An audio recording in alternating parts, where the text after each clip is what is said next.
Good afternoon. Welcome to a Celtic State of Mind lunchtime bulletin. My name's Kevin Graham and today I'm joined by Paul John Dykes. Hi Kev. You alright, Paul? What's happening? I'm not too bad. Not too bad. Thanks for having me. I know. It's nice for you to turn up for once. I mean, again, that you're hardly ever here, and it's nice for you to turn up. And we're joined by a new face today, Brian Dengnan. Brian, how are you? I'm very well, mate. Very well. Glad to be here. It's going to be exciting to have a debut appearance on Axom. So brilliant. Aye, welcome to the club. Welcome to the Axom cult. Yes, because we've been told that. I know that you haven't had your initiation ceremony yet, but that's still to come.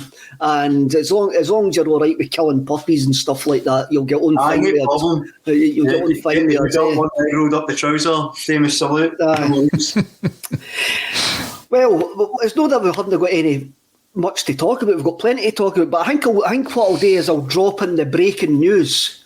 That absolutely breaking news at this precise moment in time, that Yokohama F Marinos are going to penalty kicks against Honda FC in the Emperor's Cup. Extra time's just about to end and it's 2 each.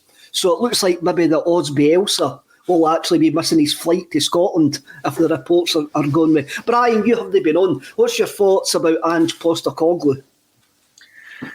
I'm quite excited, actually. I think I've just I've never beaten myself into the idea of being excited by him, and I'm sort of accepting the reality of what we're involved in.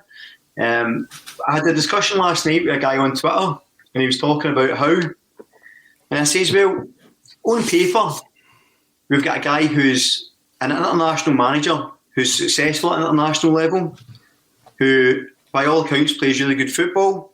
He's been successful in both domestic leagues he's been involved in. He's got a reputation for rebuilding and revitalising squads. On the other hand, you had Eddie Howe, who had been at a club not really under any pressure, not particularly big fan base, got a couple of promotions and then get relegated. So actually, if you look at the optics slightly differently, I think Ange, as Jim Moss says, Ange, is actually quite an exciting prospect to come in, and I actually think that it's going to give something different, a new dynamic. And when you consider how much we're so keen to erase last season from history, so let's just go all in. Completely different manager we've never heard of, hopefully new style of football, start from scratch, new CEO, and go from there. So I am actually really excited, Kev. Do you think that excitement is just down that you've been browbeaten basically by the fact that it's 105 days now since Neil Lennon left the club, and the club just seems to be staggering from one shambles to the next? Do you think that we've all just got to that, let's just get an appointment and let's just move on?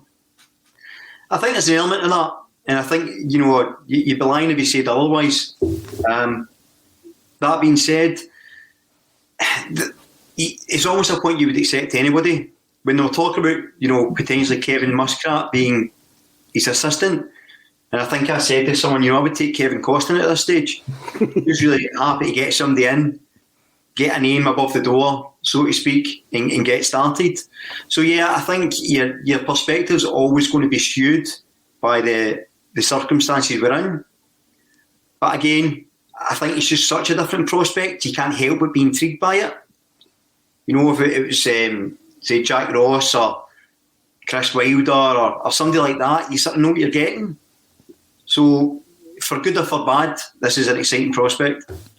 Paul, what do you think? Because he's for me, he seems to have been an afterthought. It looks like the club have had all the thoughts, all their eggs in the Howe basket, and this guy suddenly appears. But then when we start playing devil's advocate, which we do on this podcast, when you look back on it, we were told that there was a fourth name that nobody knew about, and that was in February time. And we've just kind of put two and two together and got five and says it must have been Postecoglou. So this looked like he's the 125th choice, and there's hundreds of managers in front of us. Do you think that's fair on Postecoglou? Well, or is it fair on the club? I think that I think that Postecoglou was at least the fourth choice, Kev. You know, people are saying that we didn't get Eddie Howe and Postecoglou's coming in as the second choice. I don't even think it was that, to be totally frank. The discussion you're referring to was when we were talking about Eddie Howe being the prime candidate for the Celtic manager's job. We also had been informed that Enzo Maresca had been spoken to by Celtic. And I remember tweeting this out, and the meltdown, which often follows a tweet from my account, was Roy Keane and Nicky Butt. That was the other one who had been spoken to, and that's been confirmed because Nicky Butt was in a discussion with Peter Lowell, as it happens, and that didn't happen.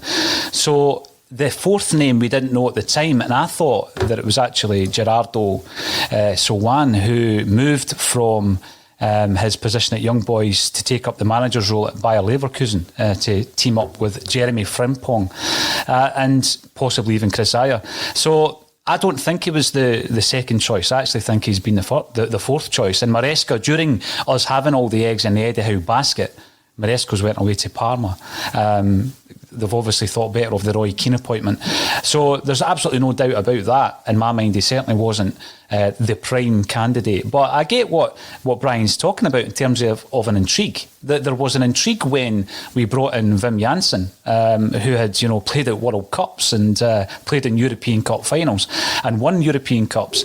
And there was an intrigue when we brought in Joe Venglos, and he was hardly an unknown quantity back then either, because he obviously had also managed at World Cups, and he managed the Sporting Lisbon team, Kev, that Celtic hammered 5-0 at Celtic Park in the 1980s. But there is a level of intrigue. I just feel that the level of risk is far too high under the circumstances, and when you consider the season we're about to go into, Kev. So it's not that we're spending all day every day on Axom criticising the managerial appointment. There is just a level of concern that, this guy has to hit the deck running. He needs to hit the ground running. And there's so much of an upheaval in relation to the personnel. And not only that, just throw the Euros into there as well. And we're going to talk about the Euros, Kev. So, yeah, it's going to be a difficult task, even for the best of the candidates. Never mind someone who potentially was the second, but, he might even have been the fourth choice. The thing with me, I'm having a wee joke calling him the Osby Elsa. I stopped reading about Ange Postecoglou about 10 days ago. Basically because for me he's coming in with his two hands tied behind his back because of the way that he's been appointed. And that's not his fault.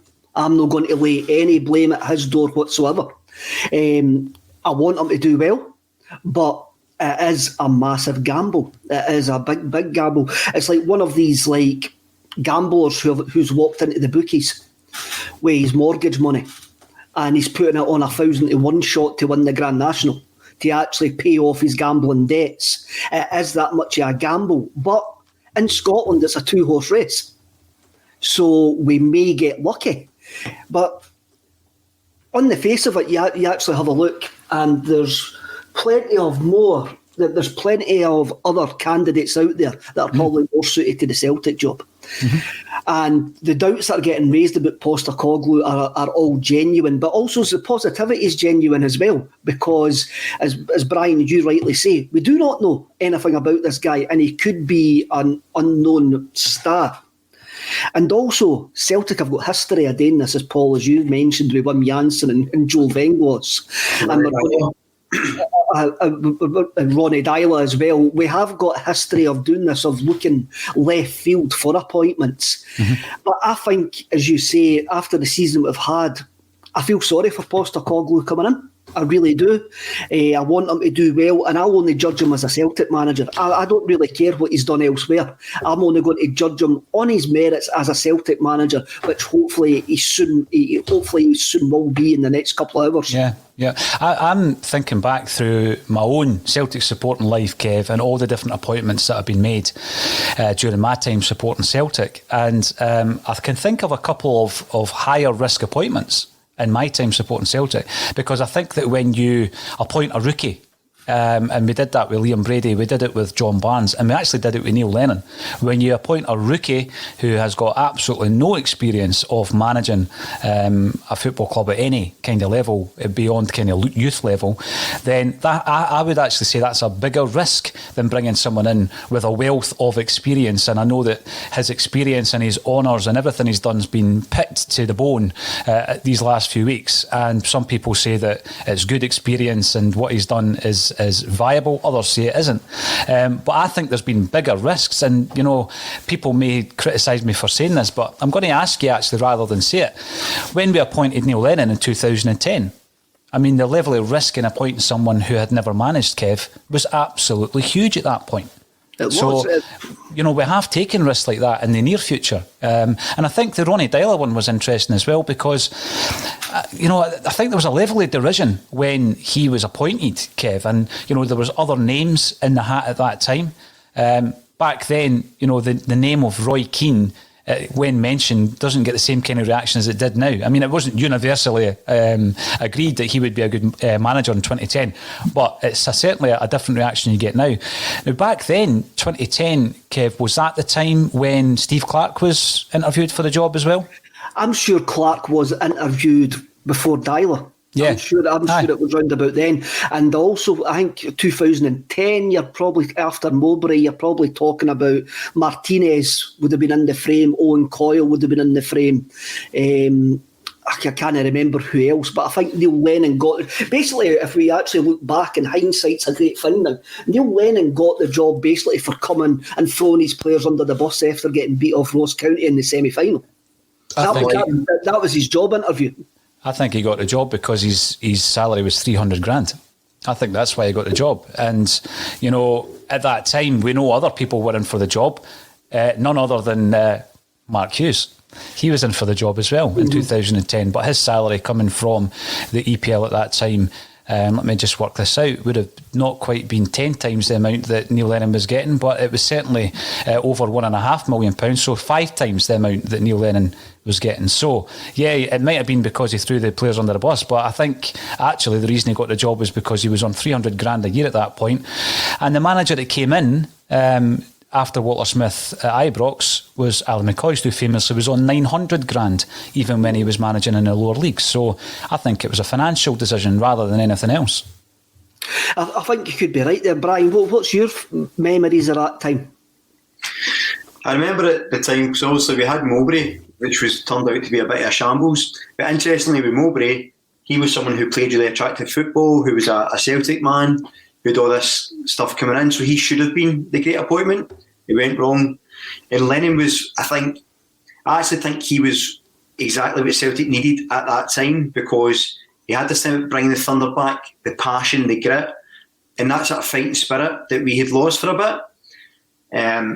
So actually at the time, obviously in hindsight now, his second spell, we know what happened, but I think at the time actually I was really quite excited about it, because I thought at least he's going to come in and get a bit of fight out of this team. Wasn't the most ambitious signing, but I thought at the time actually, I remember being quite excited when Lenny took over. Mm-hmm. Again, Neil Lennon was probably still on the crest of a wave of Neil Lennon the player at that point, and we were maybe looking for a more Celtic-minded, even though he followed Tony Mowbray, he was a different character for Tony Mowbray. He was there to basically bring the passion back, as you say, the thunder. And when you have a look at his antics on the touchline that season, like picking fights, kicking water bottles, doing quite a lot of things, he was this wee angry little man, and that's what we needed at that time to drag the club back up. It's not what we needed. We needed, when Brendan Rodgers left, we needed somebody to step in with the character like Lennon. But to take the club forward, we didn't need Neil Lennon. We were already in a different place. And this is where it is. As Paul says to me yesterday, it was like the Celtic board had bet on Devon Loch with two furlongs to go. Neil Lennon managed to get us to win the first furlong, and we failed at the second one being the one going to 10 in a row. And now we just seem to be in this utter state of chaos. Mm-hmm. And it's an appointment, as Monty quite rightly says, Axel, we need to wake up and smell the coffee. This is going to be a disaster. It could well be a disaster.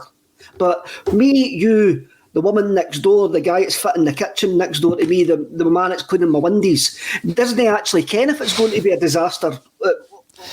We have to try no spin it, and we're not spinning it, but we can only judge the man when he actually starts getting his hands dirty.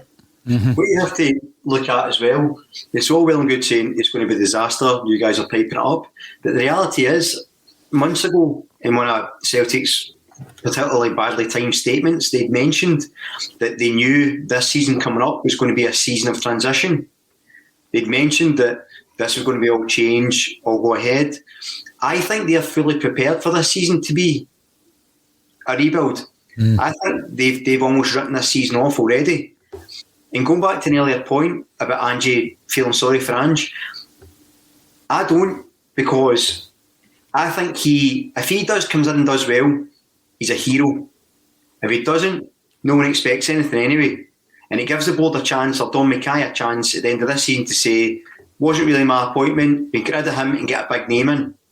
If you do that the other way and you get the big name in first and it goes wrong, that puts Don Mackay in a position. So the reason I'm positive about it, I suppose, is what I'm trying to say, is because, yeah, it could go wrong, but my expectations aren't as high this season anyway. I think it's going to take a long time. They're talking about doing a big restructure, a complete revamp of the youth, complete revamp of recruitment, backroom staff, change style of play. It's not going to take a season to do that. It's going to be at least a season and a transfer window or two. So I actually think it's been so bad this year, it can't really, we've said it before, but it can't really get much worse. And I think anything he does that's positive is a step more than I actually really expect. Paul, I mean, what you actually say there is true. I mean, where can we judge Don Mackay in all of this? He seems to have walked into an absolute mess. Yep. He seems to have walked in, and when he's probably walked into shadow Peter Law, he says, "Oh, Eddie Howe's done and dusted. That's where we're going to go." The next thing you know, it's all fell down. And I agree with Brian. I think we can only judge Don Mackay on what happens next. And if he's sitting there in that boardroom and having a look at the imbeciles that are inside him, imbeciles that are treating the fans with contempt, imbeciles that can't get a job done, and he keeps them on, then that's a massive indictment to him. I mean, we're sitting here 8 days before pre-season. Mm-hmm. We've got no manager, no director of football, which was spoke about in February at fans groups meetings. We've got no head of recruitment, and we've got an untested manager on the way, but we haven't appointed anybody yet. We've got the fans are up in arms, but we've got the Green Brigade outside the club with banners. Mm-hmm. We're 105 days since we last sacked a manager.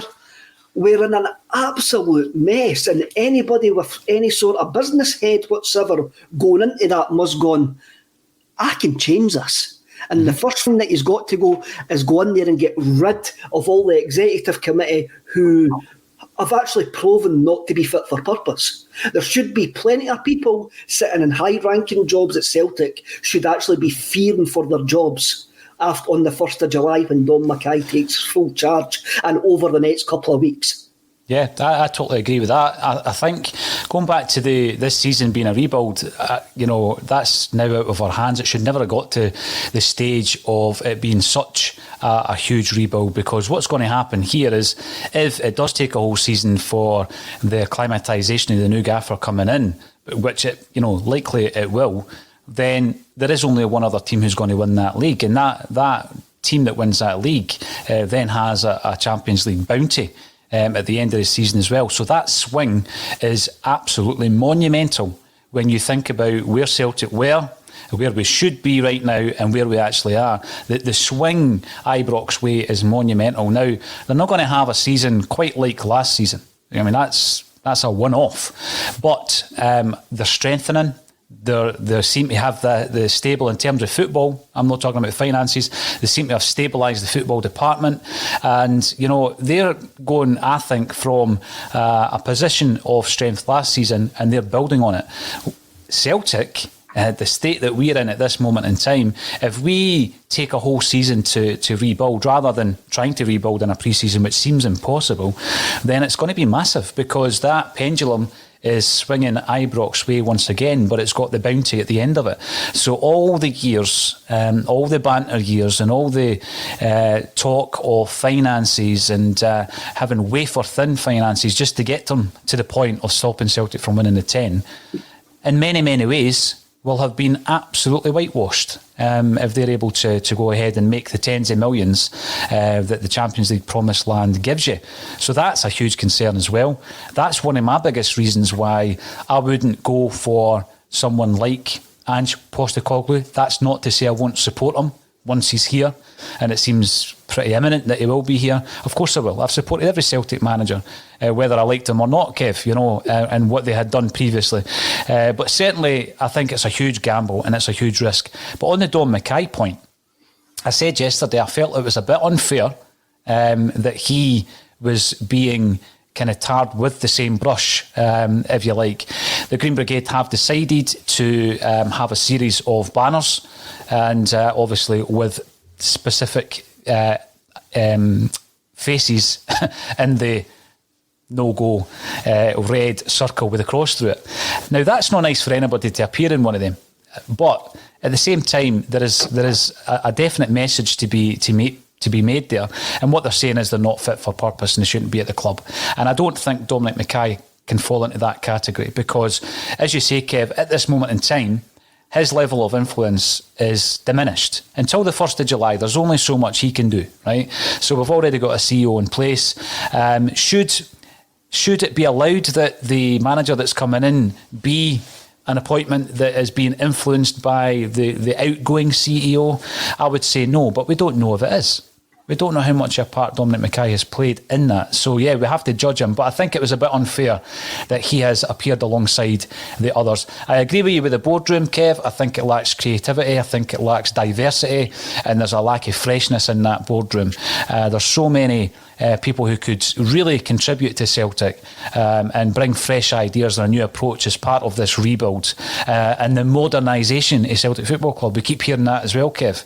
I don't see any modernisation happening whilst we've got the current incumbents in that boardroom. So there's a massive job to be done at all levels of this football club, and we haven't done a single bit of it yet.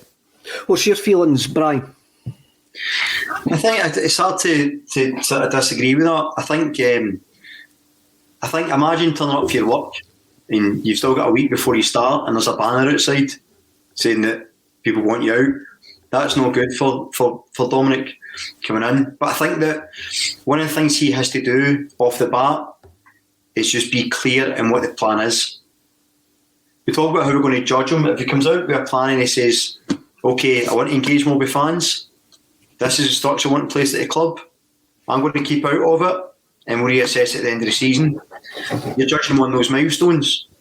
If it's radio silence again, the way it has been in this incumbent, then it's a disaster and he's on to hide nothing, regardless, I think, of the success in the park. Because I think the fans have got to a point where, unless there's a change at boardroom level, unless there's a change of attitude, I think the football will almost becomes irrelevant. Because if Celtic becomes successful this season, but we're still treated like, the cash cows and we're still sort of dismissed, that's not good enough either. So I think it has to come from the start. Just to pick up on something Paul said about the Ange coming in, it's interesting that obviously he works for Citigroup and it's Mark Lowell, Peter's son, who's the head of recruitment and scouting for the Citigroup. And I suppose my concern is that the link between the two? Because if Fergal Harkin, who wasn't as qualified to be director of football, isn't he the one that's linked in together? Is it possibly Mark Lowell? And are we going to have another Lowell at the helm sort of doing recruitment? And that's a bit of a worry for me. I think the lack of clarity around these senior positions is just as much a concern as to big Ange coming in. The club couldn't be as stupid as that, could they? They could not be as daft as that. Bromsgrove boy, sorry Paul, Bromsgrove boy comes in. It's the non-execs on the board who are to blame. Their role is to hold the board to account. I completely agree with that. I think our outgoing CEOs had too much power and not enough people to answer back to him and go, what are you actually doing here? And I think he's been given carte blanche to do what he's micromanagement for far too long. There's executives in that club who have been there since Peter Lawwell's been there in 2003, were appointed by Peter Lawwell in very, very high positions. And these guys, you say everybody's got a shelf life, especially in a business, and especially in a football business. You should not have a job for 15 years at a football club, because football has been constantly moving in the modern age. And as we say, we lack ideas, we lack vision. And that has been proven over the last 100 days since Neil Lennon left. We didn't have a plan. We didn't have a clue. We just thought we would bumble through and something would actually fall on our laps. We've got Neil Lennon talking about the culture of the club. Well, a fish rots for the head. And this is where the fish is rotting at the head, and that needs changed. And it's up to Dom to try and change that. And the only place Dom can actually change that is by appointing new people in the executive positions to try and give the club a different outlook. And there's some great people at Celtic Football Club, some good people at Celtic Football Club, but we all know, and I've dealt with them, Paul's dealt with them, and that there's some guys, and there's some people who work actually there who you go, you've been there for too long. And I've said it on here before. I mean, there is one guy who works quite high up in Celtic who utterly hates the Celtic fans. And he's been quite open that he doesn't like Celtic fans with his actions. Well, he shouldn't be at the club. He shouldn't be at the club. If he doesn't. I don't care who you support, but if you deliberately go out to do stuff, it's to bring scorn on the Celtic fans and to deliberately charge and get Celtic fans done with the bolus, then, by the way, you shouldn't be in that club. No, you shouldn't. The other thing I was going to say is, with regards to those that we need to replace, Kev, I also think we are leaderless on the field. I don't think we've got a captain. You know, people just take it for granted that the vice captain's Callum McGregor, he's going to be the captain. You look at the performances of Callum McGregor last season. I see the experience, I see him leading by example, and I get that sometimes that's what a captain's role can be. But I don't actually think that he is built to be a captain. Who comes after him? Well, I've said Chris Hire, he's on his way out. He's admitted he's going. The other experienced players that we've got from the current crop, James Forrest, is he a captain? So, as well as the head of recruitment and the manager and the various other roles that need to be replaced, I still don't think we've got a captain on the park as well, Kevin. That is something that you don't just flick a coin. All right, you're the gaffer. That's something that, again, succession planning. There's been such a lack of succession planning at Celtic Park for a number of years, and you've said it time and time again, Kevin, and you've been criticised for it as well. But it's true, and it's coming home to roost now.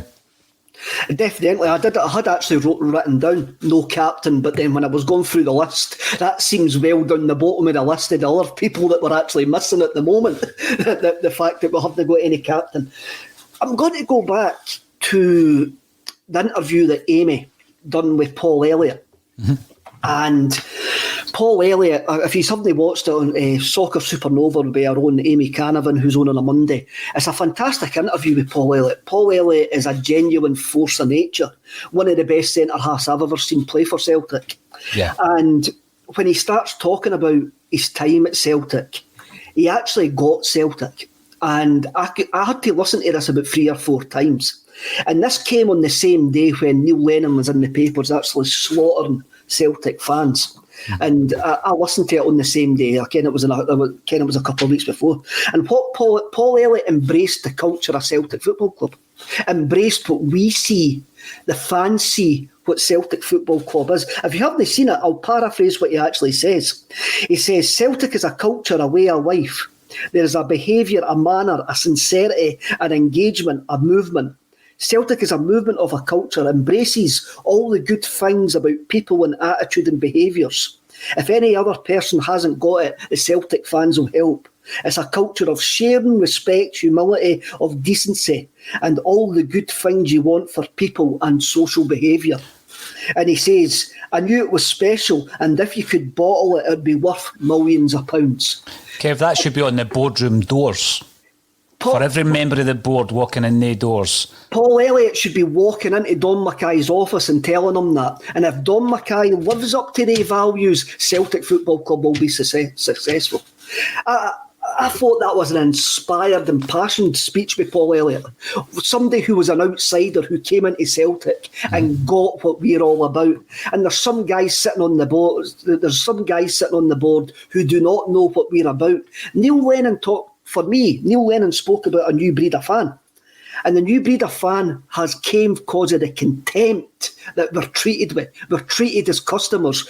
We're treated not with 1 ounce of Celtic values, as Paul Elliott described. What do you think, Brian? Yeah, I mean, I think that Paul Elliott is an absolute giant of a man, even more than a player. The way he speaks, his passion, his articulation was wonderful. Talking about Neil Lennon, we used to chant there's only one Neil Lennon, but actually there seems to be 2 Neil Lennons, because there's the Neil Lennon who claims the fans are obsessed with the 10, but they wanted the players to stay for the 10. There's the Neil Lennon who threw the players under the bus and said none of them wanted to be here, they should go, and then played the same players the next week. There's a Neil Lennon who single-handedly defeated Lazio in Rome, but then there's the Neil Lennon who got spanked 8-2 in Europe. So the reality is, there's 2 versions of him. There's a Neil Lennon who feels like he was thrown under the bus by the board, but then praises the board at every opportunity. I think he's lost. I think the Neil Lennon that left Celtic never came back, because he was so different in terms of the way he was. You know, even on the touchline, he looked so fed up, so dispassionate. So with that in mind, it does concern me about him and his health, but it also annoys me, because I think that you're right, it's a total lack of respect. And that lack of respect is rife throughout Celtic just now. Interestingly, you referred to the MC and Celtic as customers. That actually frustrates me more. Not the fact they see us as customers, it's the fact that, like any business, they don't treat you like a customer.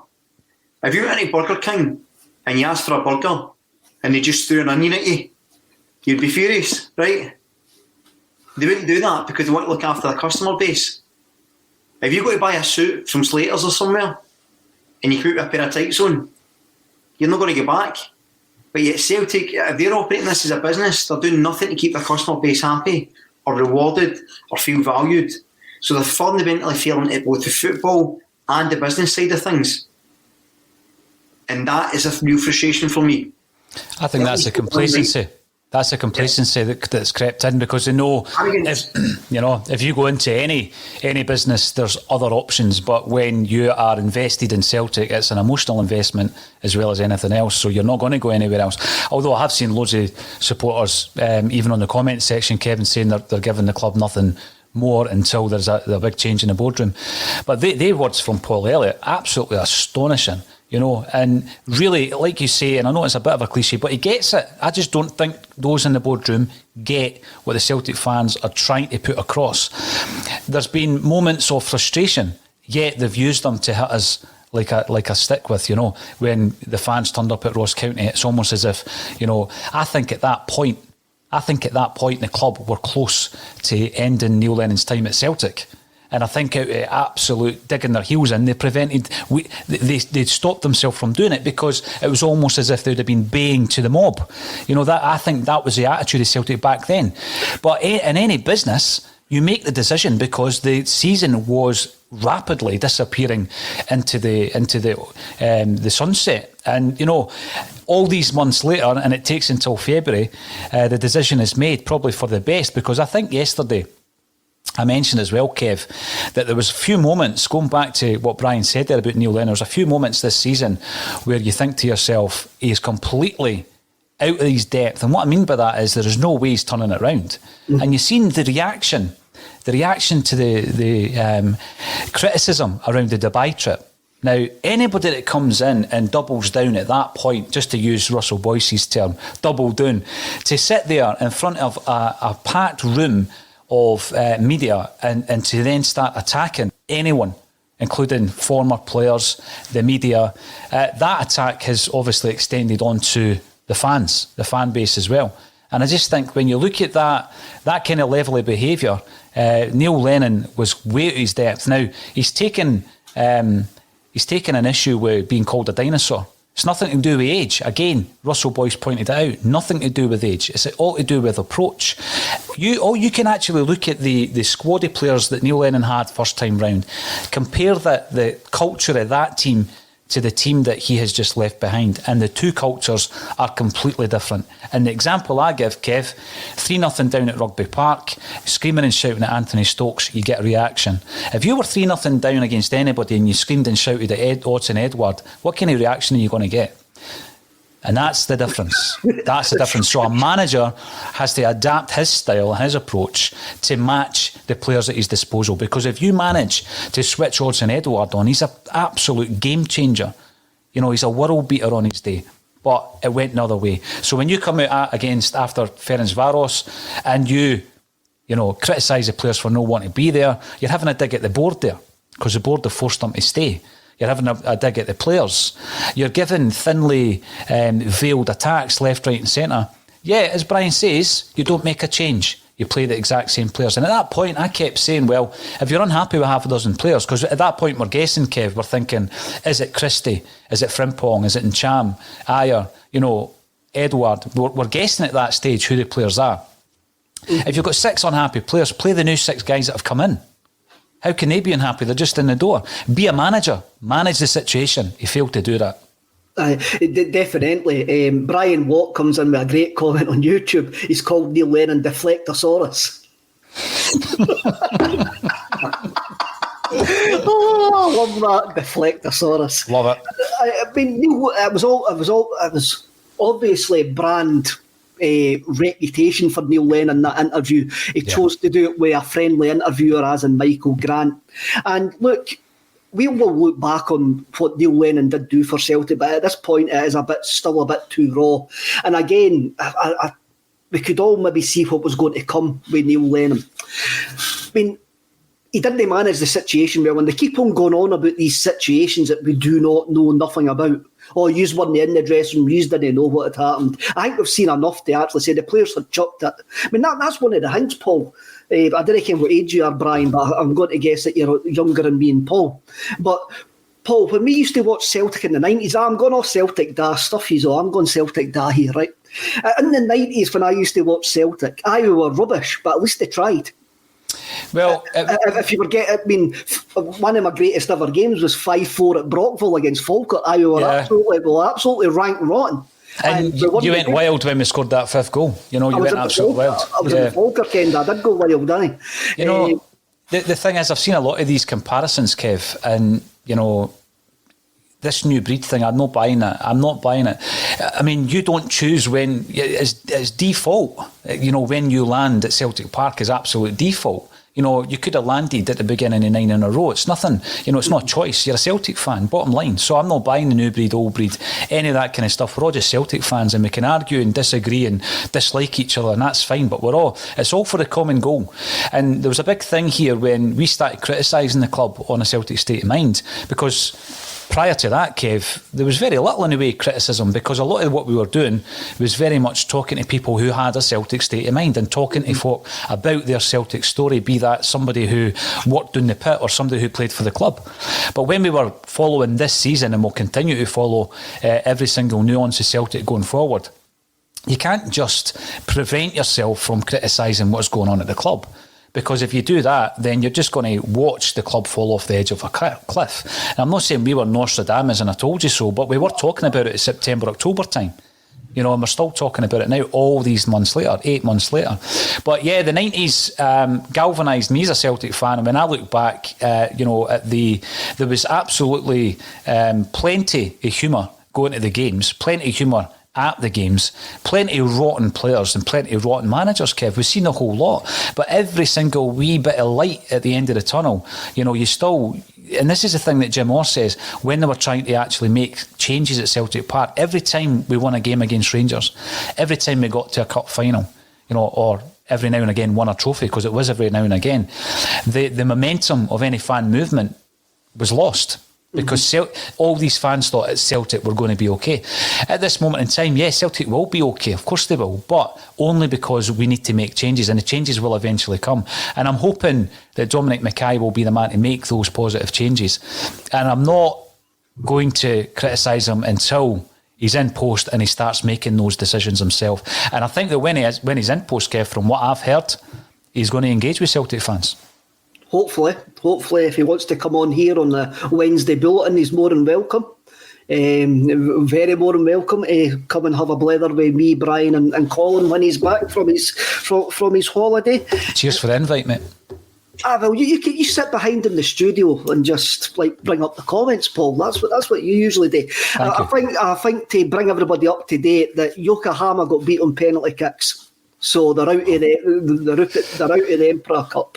So we'll maybe get something over the next 24 hours to say that Postecoglou is on his way to Celtic. Let's have a look at, like, we're talking about managers, we're talking about Postecoglou. Ifs and buts, right? Paul, you got a bit of information the other day that in 1997, Fergus McCann interviewed and believed he was going to appoint Carlos Alberto Pereira as Celtic manager before Wim Jansen. Now, for people who don't know who Carlos Alberto Pereira was, he was the World Cup winning manager with Brazil in 1994. A final that's more actually remembered for Baggio missing a penalty. Yep. He was a World Cup winner.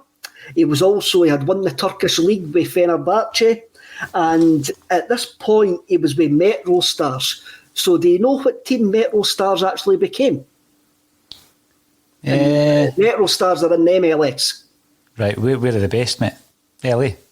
No. If I tell you who they were based, it makes it more simple. Exactly. That's my questioning skills coming in. No, I'd just be guessing.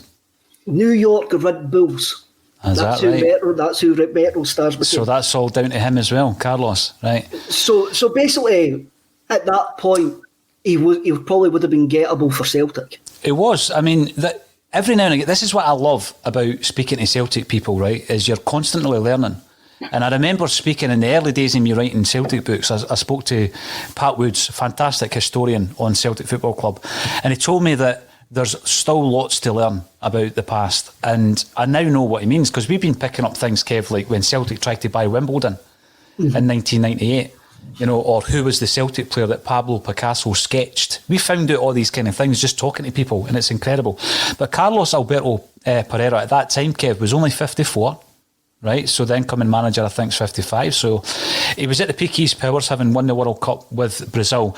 And just to bring everybody up to scratch with that Brazil team, here's some names, and most people will remember Branco, Bebeto. Remember the celebration with the baby, Bebeto. Dunga, Romario. What a player Romario was. Cafu, Leonardo, who I think got sent off in that tournament. He was outstanding, left back, played with AC Milan, outstanding.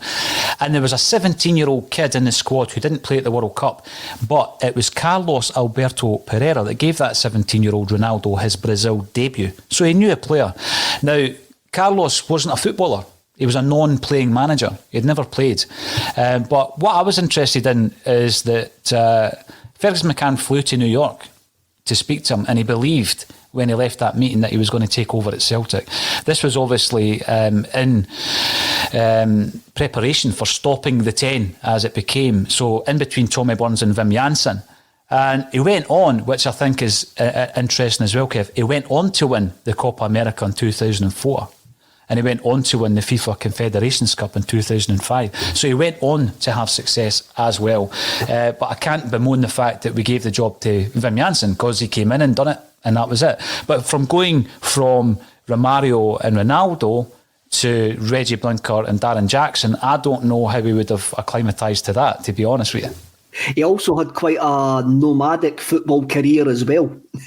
When you see the amount of... He managed Saudi Arabia in the World Cup. He also managed South Africa in the 2010. World Cup. He didn't seem to hang around places very, very long. Mind you, here did Wim Janssen or Josef Venglos at that time as well.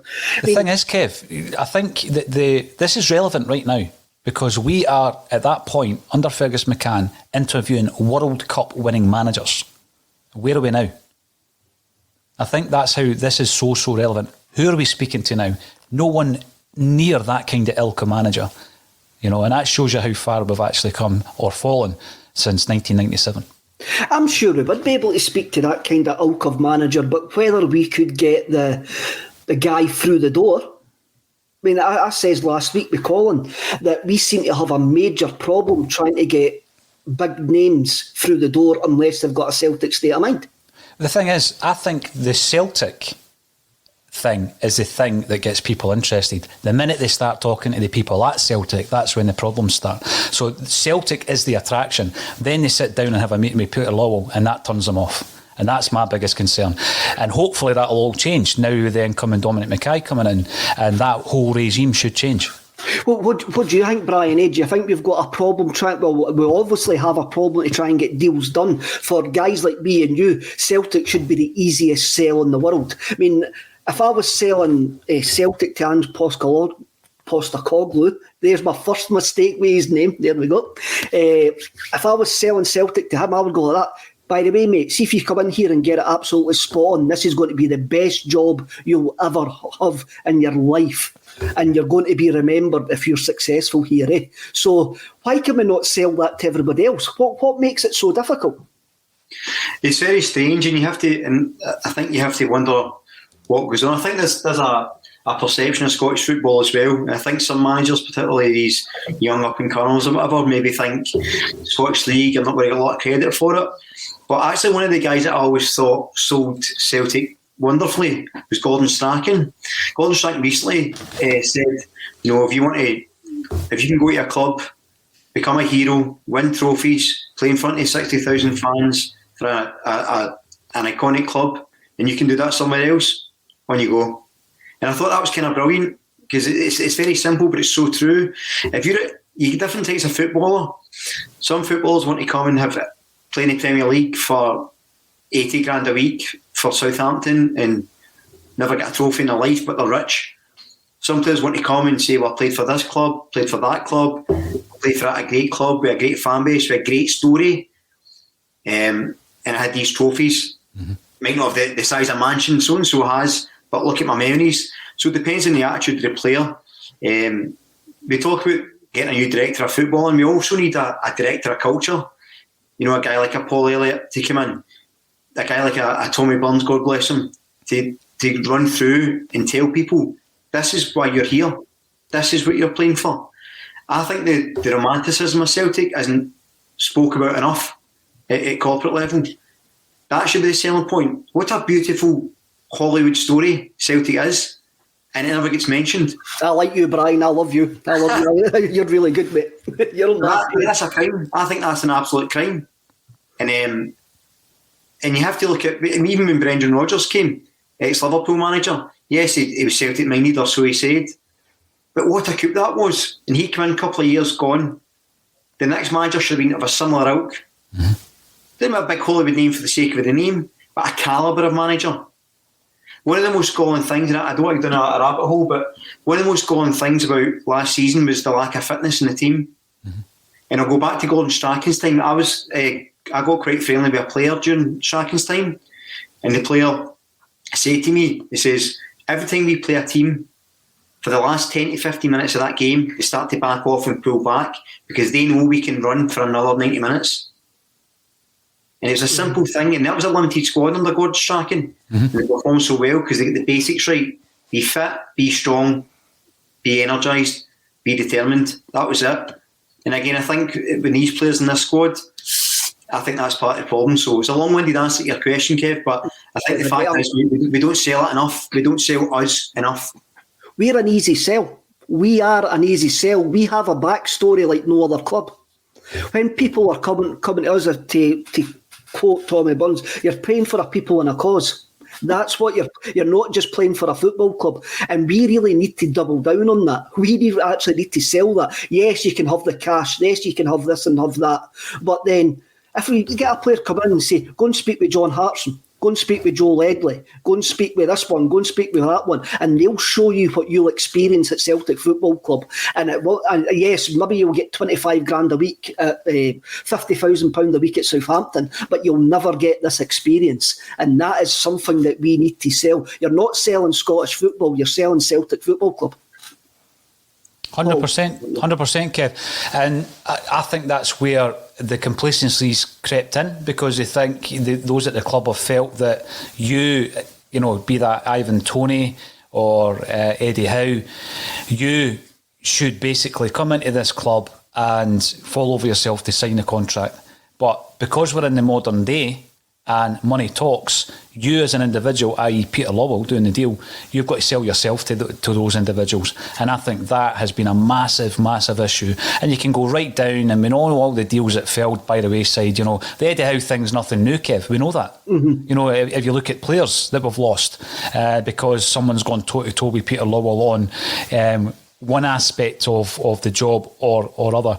And I think that, you know, I've got to be optimistic here, moving away from the old regime into the new. But my biggest concern is all the old guys, and they are old guys, there's one female on the board, they're all still there. And that's my biggest concern. As I says in the fans forum, they all have to look out that window at the statue of Brother Walford, and every decision they must make, what would he do? What would he have done? And that should be behind every decision that they actually make. I want Big Ange. I mean, we're hearing rumours that we're going to hear Big Ange. We're hearing rumours that we're going to hear from him in the next 48 hours. That's the rumour that's kicking about. And he's probably going to get me on board. He's probably going to get me on his spaceship, because he looks like the type of guy that's got a bit of character about him. He does look like a... But whether that can carry on during the season, as I say, he's starting from a very low starting point. What do you think? I mean, what would you want him to come in? First thing he comes in through the door and you've got the players wanting to go. Do you want him to try and talk him into changing, or talk these players into staying, or just tell them, on yous go? If you're not willing to play for me, on yous go. Brian, sorry. Aye, Brian, I'll let you go first on that one, aye. Yeah, I would tell him, if I was him, I would come in, this is my plan. You want to be here? Good. You don't, go. I would want him, I would hope he gets all the academy players or the young guys, says to everyone, level playing field. Whether you're 16 or 36, level playing field, let's see what you've got. Who's the players we've got that want to be here, that are determined to improve, they want to buy in. Everyone else can go. The reality is, the rebuild's so big anyway, you can restructure the entire first team regardless. So I think that would be my first thing. I'd want to say, this is how I want to play, this is how I want to do it, this is the type of characters I want. Everyone else can go. And if that goes wrong, so be it. If it goes right, brilliant. But the reality is, he has to come in, stick these guns, be determined, be single-minded, and give everyone a chance. And bring through some young players, you know, put your stamp in the team. That's what I would want. I think, Luke and Kev, just look at the Euro squad. Look at the Scotland squad for the Euros, and look at the players that Celtic have got in that squad, right? So Greg Taylor, Jack Hendry, Callum McGregor, David Turnbull, James Forrest, Ryan Christie. And of those players, you know, I think we're kind of resigned to the fact that there was a deal done on Hendry and he's away. And we're probably going to lose Christie. But, you know, you look at that 6 players there. You look at those 6 players. That's the nucleus of a really strong side. Now, people will criticise the Jack Hendry thing. Oh, he's never done it for Celtic. He's a dud. He's such a dud that Ostend are probably going to sell him within a couple of months for 10 million quid. That's how such a dud he is. And yeah, I understand how the deal was done. But let's have a look at that deal as well, though, Kev, right? Because people are saying, just accept it, the deal was done. Why have we got ourselves into that situation where we, as the guy who's got the registration for that player, the club who's got the registration for that player, don't have any kind of clause in there where we say, oh, we'll just have him back? So there's a buyout clause that Ostend can pay X amount of millions of pounds and get the player on a permanent deal. But surely the club should hold all the aces in that situation whereby had he done what the loan deal was designed for, i.e. find some form, right, and become the player we thought he was when we bought him, then we bring him back, because that's the whole purpose of the loan deal, right? But we've put ourselves in a situation where we're over a barrel with this one and we can't bring him back. I find that absolutely horrific. I think the business there is terrible. But there's 6 players who are in the Scotland squad, and those 6 players are the nucleus of a decent Celtic side. You then start building around those 6 players. So I think if a new manager comes in and Ryan Christie wants to leave, then the first thing as a Celtic fan you're going to look back to is the pre-season that we've just had previously, where we've got half a dozen guys who want to leave, and then the car crash of a season that came thereafter. That wasn't solely down to the 6 guys that wanted to leave, because if I was going to use one example, it would be Chris Ayer. Now, Chris Ayer, right, didn't have a particularly bad season. He played in a particularly bad Celtic side. He was at the heart of a defence that leaked goals like the old Civvy, the 1990s, to go back to then, Kev. But in terms of his application, I don't think he was anywhere near the worst Celtic player last season. And then you look at Edouard. Yeah, we know what he's capable of. But a 20-odd goal season for Odsonne Edouard on a personal level, as you've said before, Kevin, he's interested in his showreel. But we did get something out of the players. It wasn't just the all-down tools and we got nothing from them. Yeah, you know, a lot of them didn't play to their capabilities. But if they're managed properly, and at this moment in time they want to leave the club, if they're managed properly, you can get a new player. I mean, we've seen it with Brendan Rodgers. The players that he revitalised at Celtic was incredible. And I spoke about this on the podcast, Kev, when Neil Lennon came in on a permanent basis, I spoke of my concerns around Callum McGregor, because I said that he never played a single minute of football under Neil Lennon first time round, and in actual fact Celtic were very close to selling him to Carlisle following a good loan deal at Notts County, because Lennon didn't fancy him. Now, I'm not blaming Neil Lennon for Callum McGregor, but I'm just saying a manager comes in and it can work both ways. Could he get a tune out of Ryan Christie? Who knows? Could he get a tune out of Ncham, who's on his way out? Potentially. So I think that there are players that he'll be able to get a tune out of, and there'll be others that will need to go by the wayside because they just don't suit his style. He needs to have that conversation with the players first, though, and get his personality across. Going back to the Jack Hendry thing, what do you think, Brian? Do you think it was just a case that the football department thought 1.75 million for Jack Hendry was a good deal because we didn't fancy him, and he'll only be a success across there anyway? Do you know, I think it's a wee bit of a mystery with that one, because, you know, we talk about Lowell, and one of the things that he does get credit for has been this tough negotiator and very often getting a good deal for players. So it's hard to imagine a situation where he lets a player go for 1.7 mil. So I find it a bit strange. What it does think of, though, is complete growth squad mismanagement. The fact that that Belgian club, I can't even say their name, are going to make considerable profit on him is a shambles. Now, whether you like the guy or not, we're essentially going to have Near Beaton and Stephen Welsh as our 2 centre-backs for the Champions League qualifiers. Mm-hmm. We know backup if one of them gets injured. Even if the big man wasn't going to cut it, he's a body in there that can at least do a job. So even finances aside, it's a crazy decision that they were able to take up that option, and he was off, leaving us even further lacking in squad depth. So I just think it's almost indicative of what's went wrong this year. Mm-hmm. You know, there's not getting a chance getting punted out, sold for cheap. I mean, even you mentioned Ncham, apparently we're waiving the last year of his contract and he's leaving for free to AEK Athens. I mean, that's madness. This guy was getting quoted as, was it 12 million for Porto a couple of years ago? The asset value, the dip in asset value is incredible. You're looking even, and I know that people will say, well, what did he do this season? Lee Griffiths apparently is a free agent. Obviously, the tweet that came out from his brother's account has been removed, but he's a free agent. And you think, well, here's a guy who last season should have been utilised better, right? Yeah, we know he was unfit. Would he have scored goals, Kev, if you gave him 30 games? Probably. In Scottish football? Mm-hmm. You know, so he's away for basically for nout. He's away for nothing. He's going to go to a club, if a club in Scotland can afford his wages, he'll be a success at an Aberdeen or Hibs. They're the two clubs that probably would fancy Lee Griffiths. If we allow that to happen to Ncham, not only are you losing the $4.5 million that you spent on him, but there was a resale value on that player, Brian, like you quite rightly said. And we're tearing up his contract and he's away. And then even the players that are sold, i.e. Ayer, Edouard, potentially Christie, what about the fees? What about the fees for these players? I'm going to give you an example. I was speaking to someone at Inverness, Caledonian Thistle, someone at that club, employed by that club, who had been speaking to Peter Lawwell. I'm trying to get my dates right because the lockdown's kind of messed up my years, so I'm not quite sure if it was 2019. It was certainly January, I think it was 2019.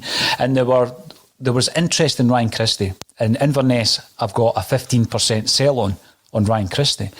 And the guy says to me, and he's in the club. He's not in the football department, but he's at the club. And he was asking me what my valuation of Ryan Christie was back then. And I says, what you've got to do is you've got to see how much we got for X, Y and Z. So I would say maybe in the region of 10, 12, 13. And this official at Inverness was saying, surely you'll get more than 15 million for him. And he was serious. Now, this is a guy at a football club.